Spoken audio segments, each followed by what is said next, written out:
Warning: this show is intended for mature audiences only. Viewers' discretion is advised. This show may contain strong language and sensitive or controversial topics.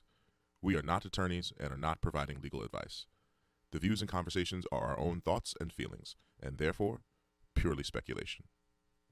The entertainment world and beyond. Skywalker air miles, feeding on a surface, gliding on water, constricted and conflicted. Welcome to Purely Speculation, a show that exposes the harmful effects of the criminal legal system. I'm your host, Heather Lewis, the Executive Director of the Reuniting Family Bail Fund and practitioner of participatory defense. On this show, you'll learn about the unspoken horrors of the criminal justice system and meet fierce allies and advocates. We will make the best of our traumatic experiences. We will get angry. We may even cry. We most certainly going to laugh, but one thing's for sure, we're going to keep it real. Welcome to Purely Speculation. When they free my sins and let them loose, they was killing me, I got scars to prove, got me paralyzed, I could even barely move. Out the way I took the pain again.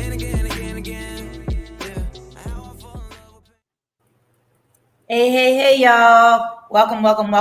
Season 2, episode 7. Episode 7, y'all. We are halfway through season 2 of Purely Speculation, and we're so honored and grateful to be here. As we draw closer to November, it'll be here sooner than later. We are very anxious and eager to learn more about the upcoming presidential election. And a national poll released by the Institute of Politics at Harvard Kennedy School indicates that among the 18 to 29-year-olds nationwide, more than half of young Americans say that they will definitely vote in the 2024 presidential election this fall. And so I hope you all do and get your young people registered to vote and get excited and knowledgeable. And we have a guest today who has been doing it for decades, been an ally in the movement, an ally with people of color and democracy, and making sure that our vote is heard and counted. We want to welcome Tim Brown, who's the organizing director of Philly Neighborhood Networks, who has been doing it for decades, holding it down for us. Tim, welcome to Purely Speculation. We are so excited to have you here tonight. Hi, Heather. Yeah, thank you for having me. This is great. Of course. I love this show. Of course. You know, we always are looking for guests that just can elevate and amplify the message of justice and the correlation to voting and all of that stuff. And I hear great things, preparing for the show, see phenomenal things that the Philly Neighborhood Network is doing. But tell us a little bit about Tim Brown's origin. When did Tim Brown decide that he was going to be a renegade and a rebel and hold it down for marginalized communities? Geez, so my first experience with politics, my dad was a committee person down in South Philly. It was 1968. I was 9 years old. And my birthday was the day after Election Day, which happened to be November 5th of that year. And I got a birthday present from my dad. He wrote a letter to the principal, and he said, "Dear Sister Amadeus, I'm going to take Timothy out of school for Election Day to work on democracy." And so I had my birthday off as well, but I had Election Day off, and my morning consisted of breakfast, was a bowl of cereal and a walk list that my father gave me. And he said, "And now you're going to go out and knock on all of these doors." And I spent the entire day knocking on doors, doing what we call knock and drag, knocking on doors and dragging people to the polls, coercing them any way I could. It was a lot of fun. It was my first experience in politics. And then I used to sit there with a friend of mine who I helped run for Congress years later. As kids, his dad was a committee person, the other committee person, and we would sit there and watch politics happen. You know, it was really kind of cool. We talked to all the neighbors and kind of stuff. So anyway, I sort of got out of politics for a while because I traveled the country. I was a computer consultant, and then a business analyst, and then a project manager. And so I spent about 15 years traveling all around the country in a slow tour, seeing every place that I could, and just experiencing, gathering a lot of experience. It wasn't until 2010 that I really started to get aware that we needed to do something with politics. Now, you recall, Barack Obama had just won the presidency, and everything was right with the world. Right. Until it wasn't, because what I was seeing were a whole bunch of white nationalists masquerading as conservative religious people, really pushing a hard far right agenda that reminded me of the South in the 1860s. They really were pushing a hard agenda, and they were going after the black guy in the White House. And I said to people, hey, this is going to get serious. These guys are nuts. They've got a lot of money, a lot of billionaires involved in this. Right. Billionaire, right-wing, crazy Christian types who were buying policy. And what they did was they got people who would otherwise not have been involved in any of this, worked up over politics. And they did that through the use of abortion. Nobody wanted to get involved. None of these people wanted to get involved in politics. The far right. These religious people basically stayed home. Right. They made abortion an issue when it wasn't an issue before. And this was the thing that fired people up, because you can't say, hey, I'm a white nationalist, join my party. You're going to get a very limited amount of people to do that. Right. This is what they were doing. And so I started screaming from the rafters, these guys are fascists. They're going to take over the country. And I was told, shh, don't use the F word because people are going to think you're crazy. So I started getting involved at this point, doing what I could. I worked for Move On for a while, did some stuff. But my real cutting of my teeth came when I was working movement politics. I don't know if you could see right behind me. There's this little sign up here, over there. Right. Gotta get oriented. Right, yeah, Democracy Spring. I was a part of this Democracy Spring. What we did was, first we went to the Supreme Court, and seven people got arrested at the Supreme Court. I helped organize this thing. We went in there on the anniversary of the McCutcheon decision that released money into the system to ask the Supreme Court to revisit the Citizens United case. And as you know, the Citizens United case basically opened the flow of money. They made it possible for legalized bribery to take place. And we said this is the downfall of democracy if we let this happen. So we were putting our bodies on the line. We later in the year, I led a march from Philadelphia down to Washington, D.C. It took 10 days, 250 people. It was really interesting. We got a lot of people and joined us along the way. We were doing teach-ins about the decision, the Citizens United decision, and why we're going there. When we got to Washington, D.C., we had 3,600 people who came with us for 5 days to protest Citizens United and put their bodies on the line. The 31st day, we got over 900 people who were arrested. Wow. Right. So, and at the evening, the police came to us and they said, so how long are you going to be doing this? And I said, well, we're here all week. And they were like, that's not going to work. So we run out of people. Our jails are full. So we started laughing. Like, even they started laughing because we weren't bad people. We were there. We were citizens protesting. Right? Never going. So we worked out a deal. We got, they set up a van and a table. And as people were being arrested, you know those plastic cuffs they use? They cuffed people. They walked them over. They stood in line. And then to get a ticket. And then as they came up, they unclipped the cuffs and they got them to sign a $50 ticket. And and then they got the cuffs as a souvenir. Souvenir, yeah. So were they allowed to come back into the protest? Yeah, they were. Arrested like it was just a cycle? 3,600 arrests. 3,600 distinct people got arrested over what turned out to be a 7-day period. There was some other event came and we stayed, we blocked the Hart office building. We blocked the Senate, Hart Senate building. We blocked Congress. We went down to go see Paul Ryan. He was a speaker of the House at the time. So that's the kind of stuff that I was used to doing. Yes. And then while I was on the march, this rabbi came up to me and he said, hey, I'd like to do this. I'd like your help in doing a march. And I said, okay, what do you want to do? He said, well, I want to march to Harrisburg. And I said, okay, sure. I don't know if you know him, but it's Rabbi Michael Pollack. And March on Harrisburg's been ongoing for about 6 years now, and 7 years now. And what they do, I'm a member of the board. What they do is they protest corruption in Harrisburg. And the biggest corruption in Harrisburg right now is that that corporations are allowed to legally bribe our politicians, our elected officials. All they have, they can give them anything. They can give them money, they can give them cash, they can give them vacations. Sounds like a Clarence Thomas, right? All these things. And all they have to do is sign a document saying that they took it. They declare that transparency made it legal for some reason. Absolutely ridiculous.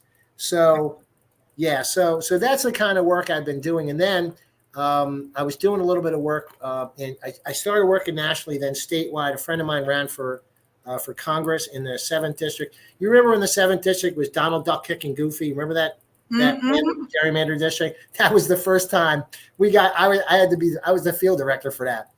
And I was like, oh my God, we can't win this thing. It went from a D+4 to an R+17, which is absolutely ridiculous, meaning Republicans had a distinct advantage over it. Nobody could have won this. Jesus could have come down and not won it because he's obviously not a Republican because he cares about people, right? So that was my cutting my teeth with. Right. With that's powerful politics. So a lot of fun, and then I joined Neighborhood Networks. And Neighborhood Networks, this is. So let me pause. So you're a Philly native through and through. You travel, but your home base has always been Philadelphia? Absolutely. I grew up in South Philly. I could hear the crack of the bat and the roar of the crowd from Veteran Stadium back in the day. Right. Okay.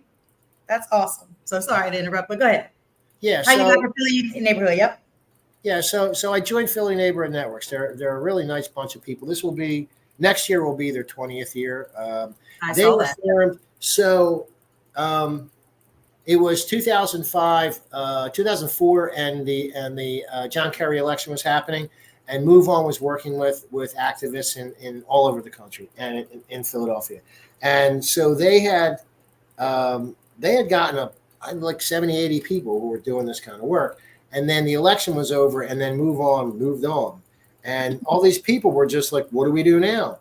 So they started to get together. They had each other's numbers from various things, and they started stringing this together.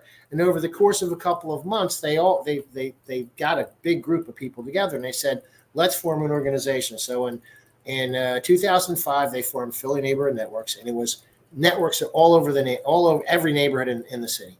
Right. And this was an all volunteer organization.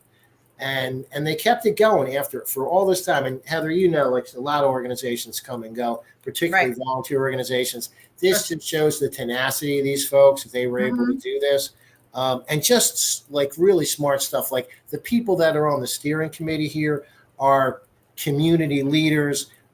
They're lawyers, doctors, people who ran for office.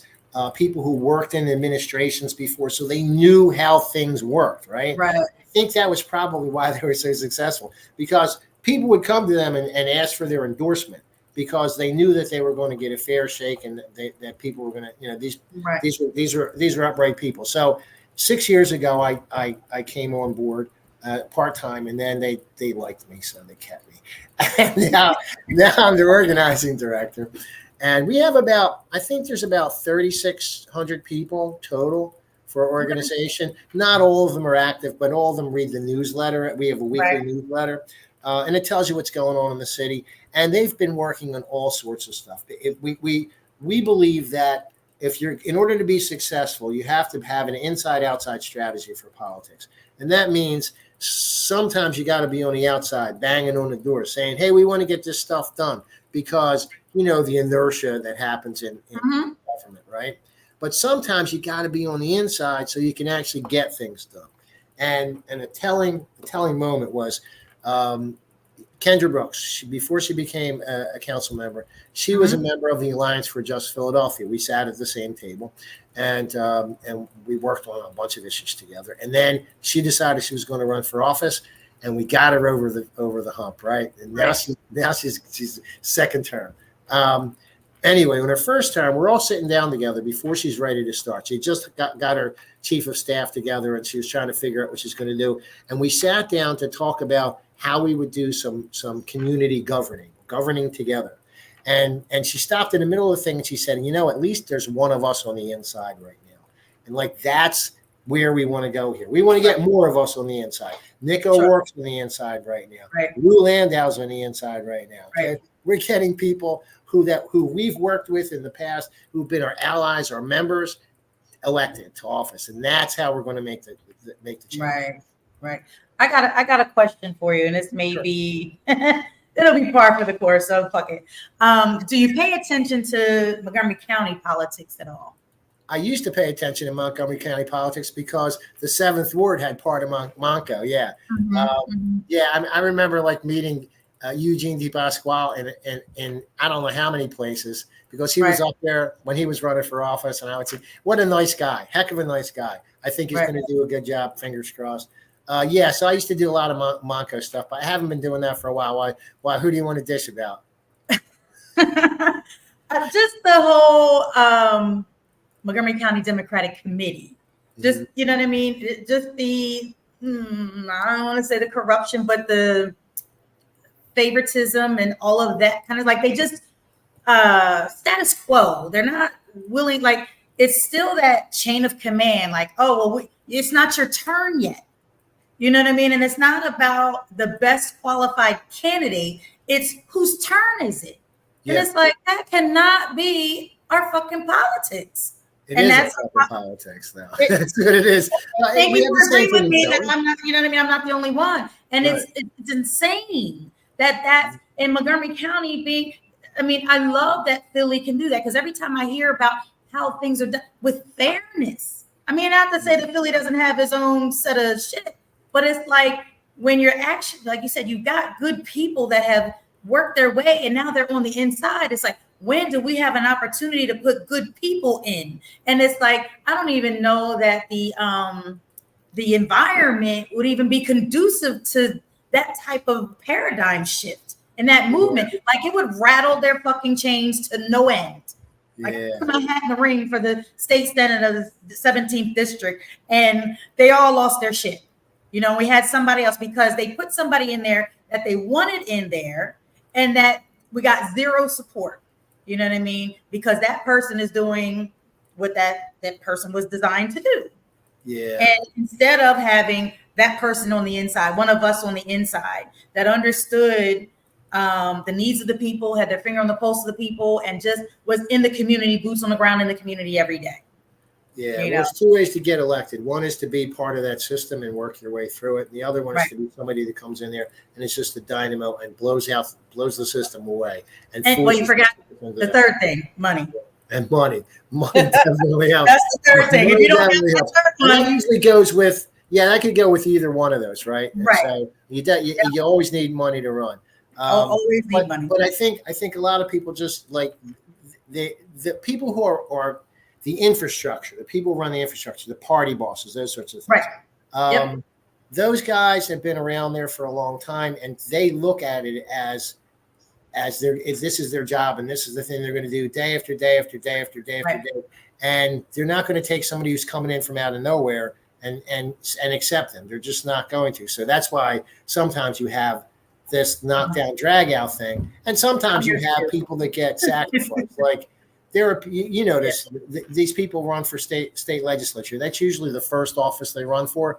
And a lot of these people are neophytes. And all they're told to do is get on the phone and raise money because they know that money's involved. But it's more about raising the money than it is about the issue.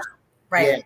Yeah. And I think a lot of these people, at least for that office, a lot of these people, they've never done any of this stuff before in their lives. Somebody conned them into a conversation. They had a few too many drinks. Money. I'll do it. I'll do it. And they'll be like, we got you. We get you the money. We got the money part. You just get out here and make these phone calls, do this and that. And it's a shoo-in.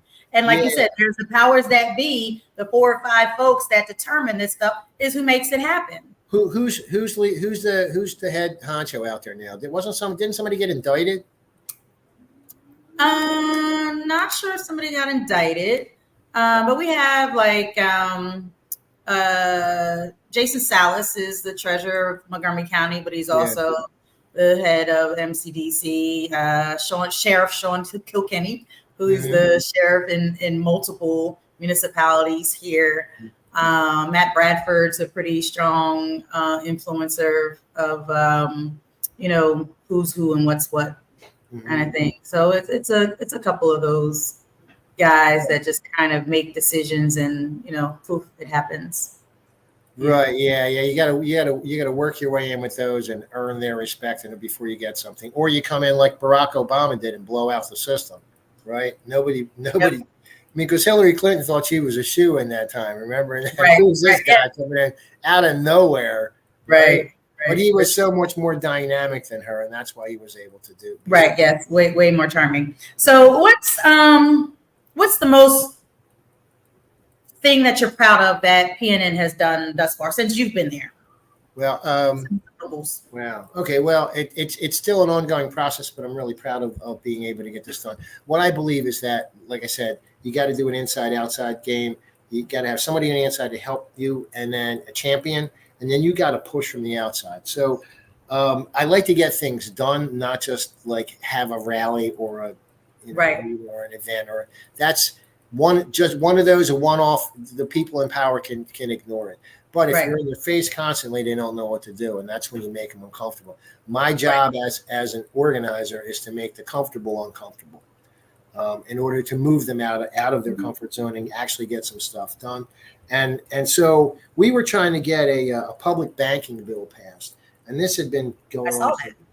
Right, which has been going on for a while, and the powers that be, were in cahoots with the bankers, and they weren't allowing anything to happen. Right. So we decided the numbers were there, the logic behind it was there. This thing was actually going to work if we can do it, but we just needed the political capital. So we had one person, Derek Green, was the head of that. He was our champion, and then somewhere along the line, he decided that he was going to run for mayor and dropped it. So we're like, oh, now what?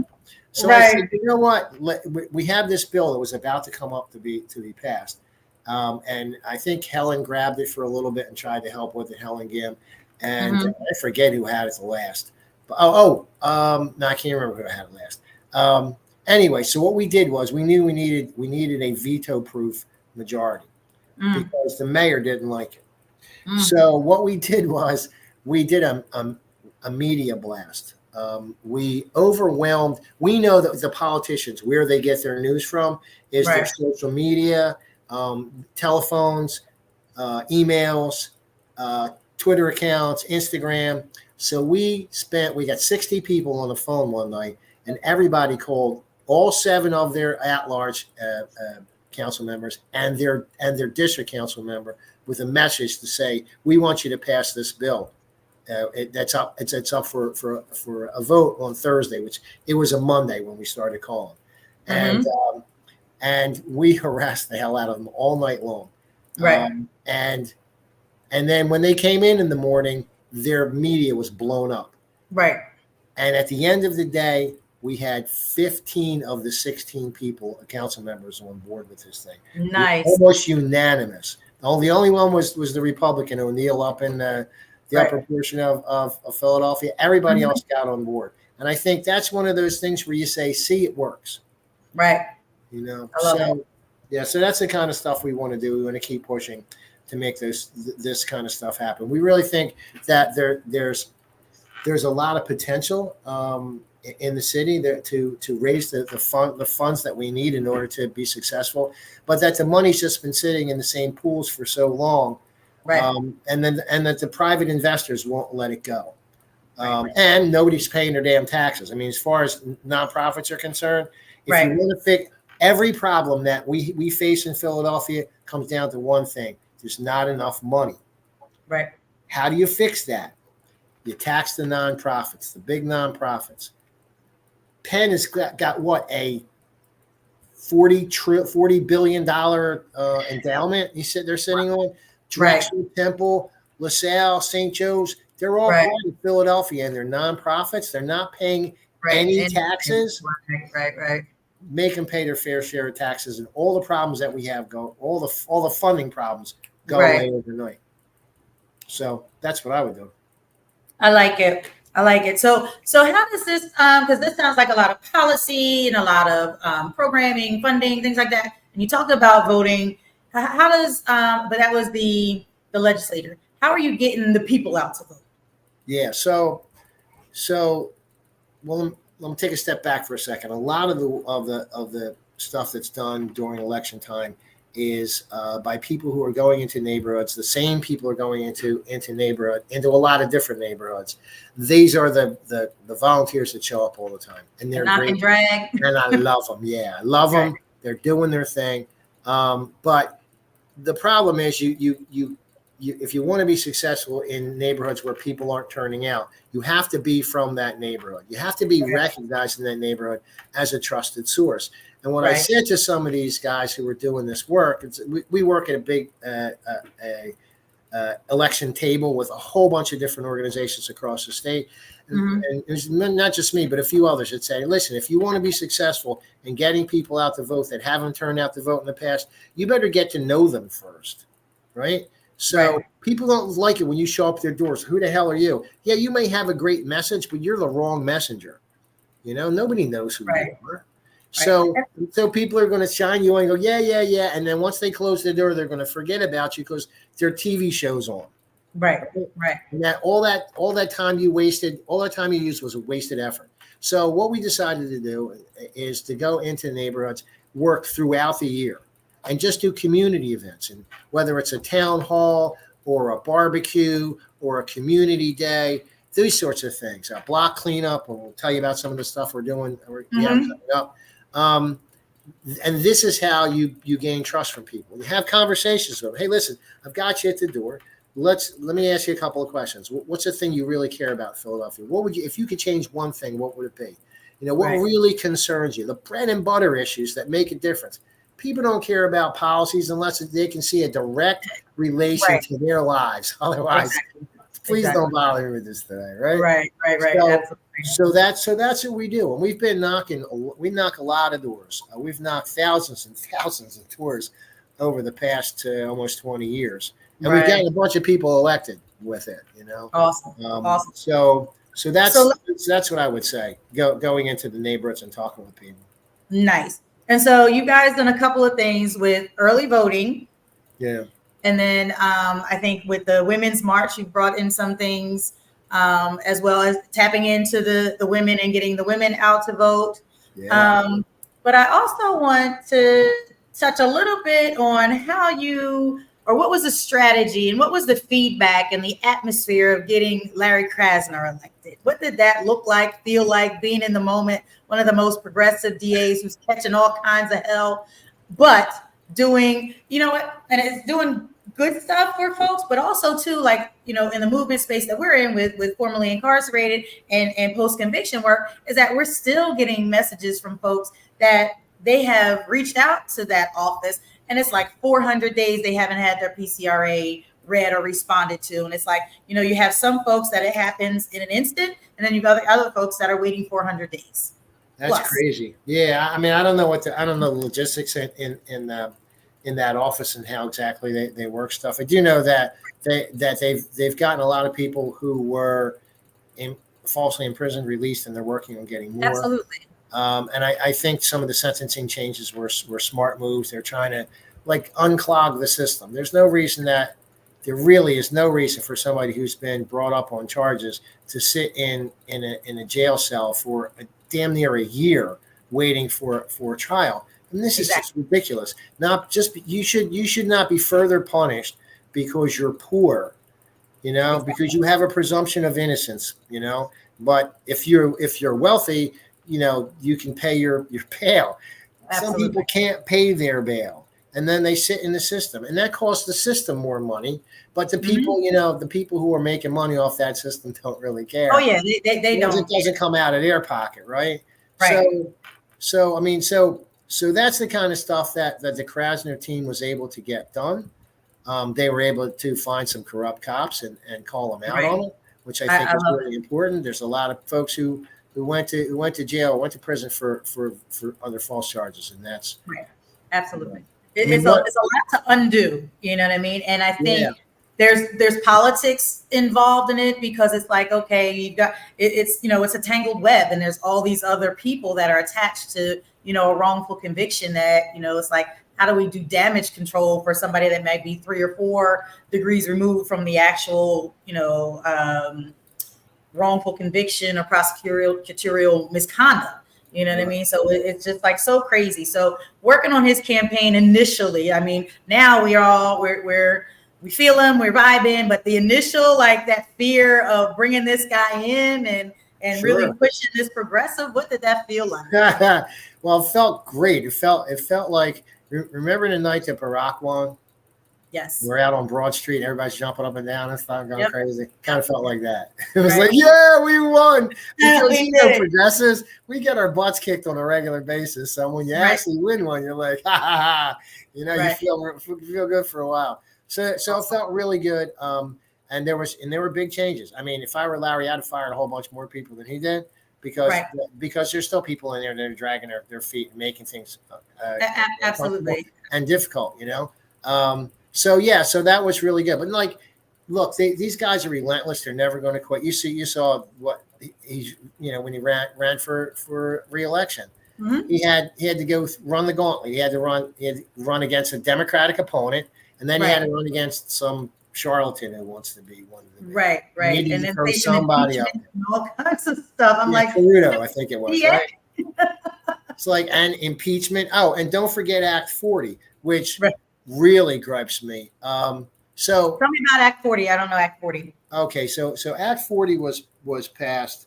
It was the objective of Act 40 was to give somebody other than Larry Krasner power over the city of Philadelphia's jurisdiction over the city of Philadelphia. What Act 40 basically said was any crime that was committed in the vicinity of a SEPTA stop. Okay, yes, I do. I am familiar with that. Okay, so and it's not like a SEPTA station; it's a SEPTA stop. So you have a stop every block or for your bus. Now imagine like a 500-yard radius around all of those. It takes up about 80% of the city. So what they did was they got this bill passed to appoint a special prosecutor to have jurisdiction over all of that, instead of the district attorney's office. And they want the city of Philadelphia to pay for it. Right? Now, this just gripes me to no end. For sure. And because to the average person, like I read it, and I read it not how you explained it, but like on a SEPTA station at a SEPTA stop. But as you explain it, now, because I'm like, oh, okay, well, it's SEPTA police. They need to do this, that. If it's a crime on the train or bus or whatever. But as you describe it, and like you said, the vicinity, 80% of the city is now under this special jurisdiction. Yes. That's insane. That is insane. So and people don't even realize it because they don't pay attention. They don't read. And I'm not in Philadelphia, so I'm reading it. I was like, yeah, that's kind of nutty, but when you describe it like that, you're like, oh shit. Well, and here's something even more insidious about it. What it really does is it takes away political power from Black people in Philadelphia. Mm-hmm. We're the only minority majority city in Pennsylvania. The law was written for the only minority majority city in Pennsylvania, and only for the length of the term of Larry Krasner's office there. And so what they're doing is everybody came out who voted for Larry Krasner, their vote's been nullified now. Right. And the majority of people came out to do that. Black clergy came out and supported him big time. And Black people came out and voted for Larry. If it were not for Black voters, Larry Krasner would not be the district attorney right now. Tom Hack would be the district attorney right now. And here's another thing that really gripes me. The state senator who put this together, whose name escapes me right now. I was getting ready to say, we have to put him on blast. Let me see if I can Google. All right, he's up. He's just up above Pittsburgh, this guy. And he's got 4 prisons in his district. And guess what? Those prisoners all count as residents of that area. Right. If it weren't for the 1,000 or so prisoners that are that are in there that he makes $100,000. That his district makes $100,000 off of each year, for every one of them. That's a lot of money. So he's happy to have something like this in place because it keeps him in power. You know, if it weren't for these prisoners being considered residents, Right. he wouldn't have enough people in his district to have a district, right? So this is the kind of nonsense we have to put up. People who stick their nose in Philadelphia's business because it somehow benefits them, and there are no negative consequences to these people. And this is the kind of nonsense bullying that got me involved in politics to begin with. Right. I just hate a bully. And that's and this is it is. And you know, if folks really could, and I read a meme somewhere that if folks really could rely on their talent, they wouldn't have to be deceptive. You know what I mean? If you have the talent, why would you, if you believed in your ability to lead whoever in those 4 prisons and whoever else in the vicinity, why would you have to create a system that by default you win, not on your merit? I don't know. Ask the Republicans. It's crazy. Because those guys are nuts. And they don't care. They don't care that they don't have any integrity. Integrity means nothing as long as they're getting their money and they stay in power and do whatever they want to do. I just watched a documentary on Scientology. Yeah. Going to talk about something that's just crazy, and that's a cult. Hands down, Yeah. it's a the cult. Republican Party. Yep. Well, And those MAGAs are in a cult. That's yes. When you get brainwashed and you just can't think for yourself and you can't, you know, make a intelligent decision. They got grown men wearing diapers and thinking and commenting that grown men wear diapers. I don't think so. Old men that are incontinent wear diapers. like the former president, Yes. right? I mean, we never mentioned that's that. how we got to wearing diapers. Yeah. So, Ay. yeah, it's they don't care about all the people. They just care about the power. I mean, I have never been to elected office, selected office. I never ran. I can only imagine that this is it for them. They figure this is my career. I better do everything I can by hook or crook to stay in power. So move on. And so, right? Because like, what other talent are they going to have? Nothing. What are they going to be, a lobbyist? That's pretty much all they can do. You got a politician or lobbyist. This is your two options. Right. They make pretty good money or too. greeter at Walmart. That's it. It's not a great choice. Welcome, Mr. Scott. He says it's because it's not about individual choice. It's who can spin the truth the best. Yes. Yeah, it's who can spin it. Pretty I much. just watched something that you might be interested in watching. It's called Bad Faith. You can find it on Prime. And it is about the beginnings of the religious right in America. Okay. And it talks about what it basically, I think I mentioned this right at the very beginning. It talked that the Republican Party is a white nationalist organization. Mm-hmm. The KKK, basically, Right. that is masquerading as a religious organization. And they couldn't use, hey, we're a bunch of bigots, vote for us. That only works in the South or in certain areas. Right. In most places, that's not going to fly. But what they did was they needed the evangelical vote, and 35% of them never showed up to vote. When they got them fired up about abortion, that's what brought them out. And then they only cared about one issue, and anything else that the Republicans did, they could get away with, whether it was poisoning your kids with fentanyl, or sending your kids to war, or bankrupting your cities and sending the jobs all elsewhere. your Social Security, all that stuff. All that stuff, and that's coming, Heather. I'm really afraid of what. It is so scary. But since you dropped the movie on me, I'm going to drop one on you, and then we're going to go back to how important it is to vote. It's called The Burial, and you just mentioned Prime. It's on Prime. Jamie Foxx, Tommy Lee Jones, and Jernay Smollett. It is phenomenal, and it's based on a true story.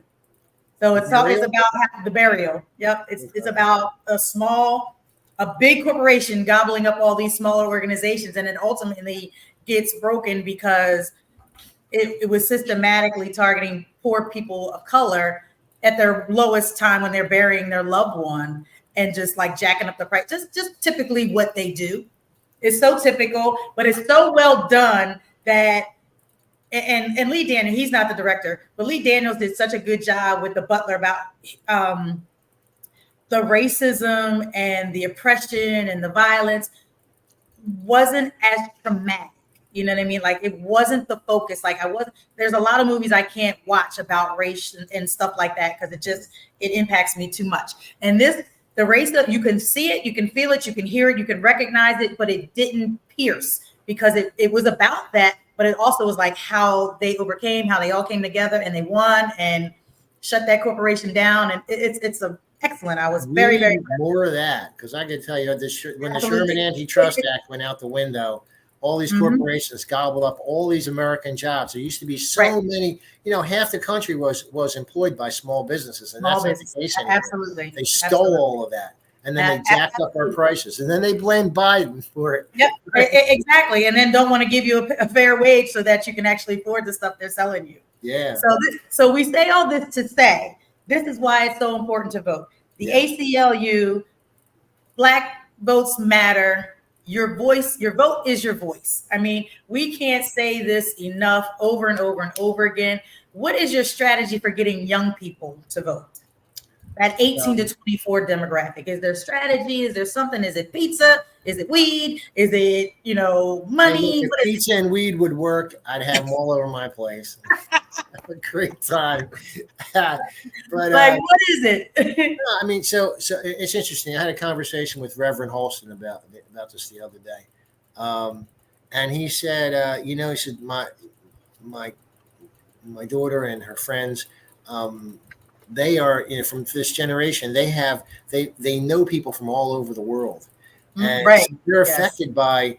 They're more in touch with what's going on around the world than my generation was, and and we're about the same age. And I was thinking, my father's generation, they the same thing. They had a bubble. It was the greatest generation. America was on the rise. They really weren't thinking about anybody else because they didn't have to. And now we do because there's all sorts of stuff going on. But to the kids, these kids they know more about the world than we did when we were kids. And so, like for instance, the Palestinian massacre over there.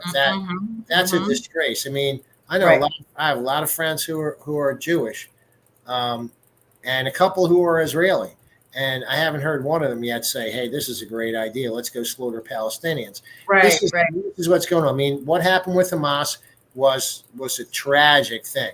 We can argue why they did it and all that stuff. I mean, obviously, if you've ever seen the Gaza Strip, it's actually completely walled in to the sea, or three sides and then the sea. And there are, I think, 4 entrances in and out of there. And so they're basically in a giant internment camp. Right.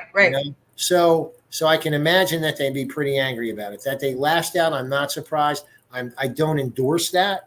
But I also don't endorse the wholesale slaughter of thousands and thousands of people. Simply to just keep pushing it so you can get what you want, which the Zionists want Gaza Strip as part of Israel. And I mean, this is a problem that's been going on since the Balfour document in World War II, when they decided to give the same piece of land to 2 different people. And that's what all this is about. So, but anyway, to the youth, we've got people who care about this issue a lot. And they go, Joe Biden, I don't know, why is he doing it? And I love them for caring about this. But I would say they don't understand American policy. If anybody actually studied how American foreign policy has been working, they'd find that American foreign policy has used gunboat diplomacy for a century now, or a century and a half now, and they've dominated every other country who might have risen up and had their own democracy, because those countries are not for democracy. Those countries are for natural resources. They're for exploiting. And that's what our foreign policy has done for 150 years.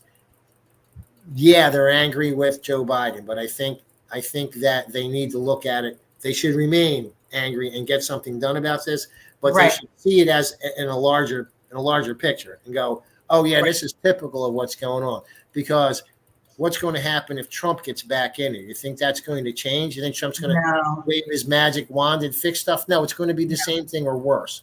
In fact, I think his son-in-law said something about he was looking at beachfront property in Gaza.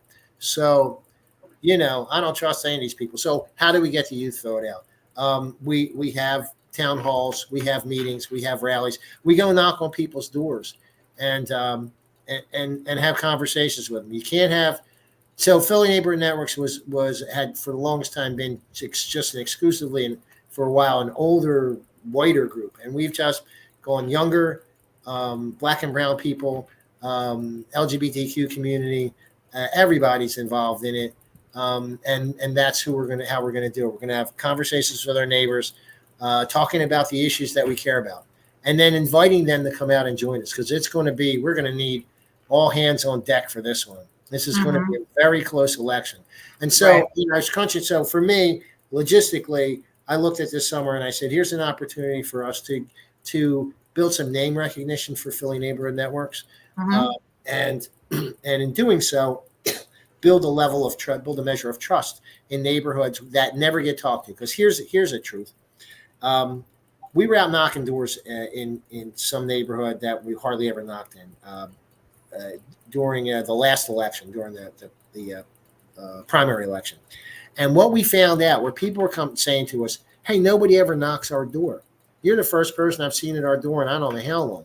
Because here's what happens. When a campaign is running there for an office, what they do, the campaign manager says, how many votes do I need to win?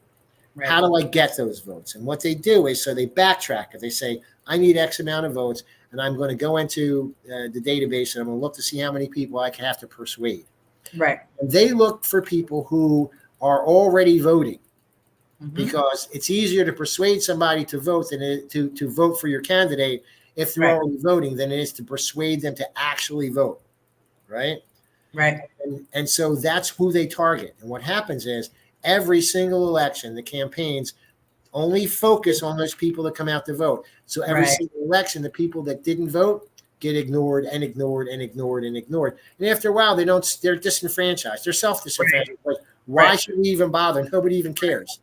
So we're trying to build a measure of hope again by looking at it from issues that they care about. What do you care about? What wakes you up at night and makes you sit at the kitchen table trying to figure stuff out? How can we help? And that's the kind of work we want to do. So when we do that kind of work in the community, even if it's just having a good conversation at the door with somebody, we start to build that rapport. We start to build that trust, and we start to rebuild that sense of hope. And we hope to take that once we get past Labor Day, we're going to take that small army of people that we're building, and we're sending them to the doors to go talk to all their neighbors to say, hey, this is the real deal. It's Joe Biden or the Nazis. Because that's what it's going to come down to.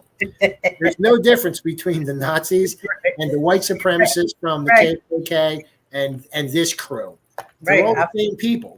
They act the same way, and they are hell bent on taking this country. So here's my concern, Heather. I think we're going to win the election. I think people are going to rise up. I think abortion is going to be an issue. I think younger people are going to get involved. I think a lot of people who have been sitting on the fence are going to see this Project 2025, which in a nutshell basically strips the Constitution. They're going to rewrite the Constitution. The first week they're going to fire everybody who's a civil servant in the federal government, all 57,000 of them, and replace them with Trump loyalists. And then they're going to destroy the country.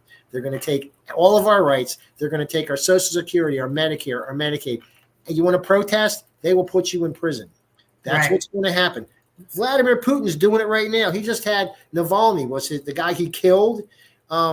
He just arrested his widow and threw her in prison because they don't want anybody talking out of turn. And that's what's going to happen under Trump if people don't wake up and realize this. So it's not just, and it's not just, we're talking to folks who don't come out and vote, but there's a lot of white folks who vote that I'm having conversations with about, hey, you need to pay attention to what's going on now because we're going to democracy. Because once we're out of the way, because you don't like the way our politics works, you're going to be the only one left, and then they're going to run over you, and you're going to go, wait, I didn't sign up for this, and it's going to be too late. Too late, yeah, and it can't be too late because too late is too late.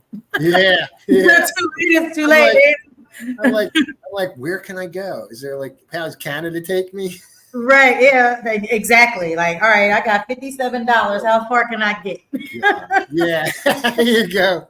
Like, You I get got your $2. bus in Toronto, baby. Yes, it is scary, and we all have to do it because I'm like, how can we create that energy and create that buzz? And I know that there's people here in Montgomery County that are passionate about the election and are doing this stuff, and it's just like, all right, I'm just going to have to grab some folks. We're going to have to get with those people, so that we can do what you all are doing in Philadelphia, and grab our young people and just try to meet them where they are. Like Mr. Scott said, talk to them in a way they understand. The way you just said, Project 25, that's all they need. They're scared the shit out of me. I'm scared to They're death. scared the shit out of me. And it's like, you all have to understand that everything that you take for granted now, and the fact that you can lean on welfare, or that you're going to expect Social Security, and that you have certain benefits that kind of cushion you till you become more self-sufficient and make more money, are going to be gone. Yes. You won't be able to have insurance for your babies if you don't have insurance through a job. You know what I mean? That kind of stuff. And that's devastating. Yeah, I mean, oligarchs and white nationalists. That's who they are. It's deadly. It's deadly. Yeah, and they scare the hell out of me. So Yeah. Well, that kind of solidified my what the fuck moment. yeah. Is Project 25, and I think that really needs to be a clip for the folks that are listening to this podcast. Absolutely. But yeah, we really need to start, because that is scary. That So is listen, scary. They act like it's not. It's a myth. Yeah. So listen. So I told you we're going to be working in the community. We're going to be working. Yes. I'll give you a sense of where we're going. I don't know how familiar you are with the wards, but we're looking up and down the spine of North Broad Street. Wards 13, 11, 12, 17, and 16. Those wards run up the spine of Broad Street, North Broad Street, and that's where we're knocking. That's where we're working, and we're actually hiring some folks. So if folks are interested, it's $20 an hour. We'll teach you how to have the conversation at the door. You can work as many hours as you want within some sort of limits. I mean, we'll probably 40. Do you have to be a Philly resident? We would prefer that you'd be a Philly resident, because what we really want to do is we want to train Philadelphia people to go back to their own neighborhoods, in the fall. So we're hiring canvassers this summer, and we're going to teach them how to have the good conversations at the door, and then we're going to rehire them for the fall, and knock a lot of doors and have a lot of good conversations. I think that Philadelphia is a sleeping giant. 1 in 5 Pennsylvania Democrats lives in the city of Philadelphia, but we notoriously turned out 5 to 11 percentage points behind the rest of the state every single election. If we do that this time, Donald Trump's going to be the president, because no Democrat in modern times has won the White House without winning Pennsylvania. So we're truly the Keystone State. But if we get out the vote in Philadelphia, we can eke out a win in Pennsylvania. Remember, Joe Biden only won the state of Pennsylvania by 80,000 votes, and it's a state that has 9 million votes. Okay? Right. So that's cutting it close. And Hillary Clinton lost by 42,000 votes, less than 1 percentage point. So it's going to be that close, and I think young people and people of color are going to make the difference. When I was talking with Reverend Holston, he said, who got out the vote for Barack Obama? He said the aunties, the mamas and the aunties came out, and they got him out to vote. And that's what we need. We need a bunch of mamas and aunties. So any mamas and aunties out there want to help, come give me a call, and I'll help you get set up. Yes, I know some folks in Philly. We have a lot of contacts and folks there. So we're definitely going to get you some mamas and aunties and nephews and sons and daughters. We're going to get them all out there. Fantastic.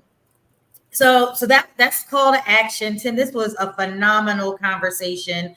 I think you kept it 100, kept it very understandable, something that we can digest, something that we can share with other folks that is digestible about the landscape of politics, how important politics are, not necessarily politics, but your vote and understanding some of the basics and how it impacts your daily life. And I just want to shout out our last Court Watch, not our last Court Watch episode. It was volume 17. And Scotty, who is on right now, we really had a deep dialogue of how your vote correlates with laws and ordinances and policies that determine whether you go to jail or not, how much your bail is, whether you get reviewed, whether you get ROR, like all of these types of things, whether you get put on electronic monitoring. All of that is decided by the people that you put in office, the people that you vote for at your local level. We're not talking president. We're talking your local council people who are your neighbor. And judges. The judges who are your neighbors, who you knew growing up, that, you know what I mean, you put there, but then they start making these decisions about, oh yeah, well, you was a badass kid when you were 10 and you still a badass person now. So you know what? Yeah. So when you try to keep that bias and all of that out of it, it's like, these are the people that you are voting in. I agree with you, Heather. I mean, so somebody said, I don't care about politics. And I said, oh, you don't care about the price of your food or your water or your bills or whether or not the streets get swept. He goes, I care about that. I said, because that's all politics. It's really what politics are. Before I know we're about to wrap up, but before we go, I wanted to shout out a couple of things we're doing. On Saturday, July 27th, we're doing a block cleanup. It's a cleanup day at the 2200 block of Lambert Street. And then we're in August. On August 25th, we're going to be giving out school supplies at Piccoli Playground for a back-to-school fair. We're going to be doing a food drop, and we're going to be doing another community day in August. And what I would recommend is go to our website, phillynn.org, and at the very top, you're going to see our newsletter. Click on our newsletter, or better yet, sign up for our newsletter, and every week we'll give you a whole list of the things that are happening in Philadelphia that you can get involved in. Awesome. Thank you, Tim. And real quick, to Jamie's point, when he says that judges sit for 10 years at a time, and after 10 years, they don't have to run again. They're automatically appointed. There's a box down on the backside at the very bottom of the ballot that says, do you want to reappoint Judge so-and-so? Do you want to? So there's a list of people that have come up on their 10-year anniversary. You have no idea who they are. They don't have to run. They don't have to put anything out there. And people just check yes.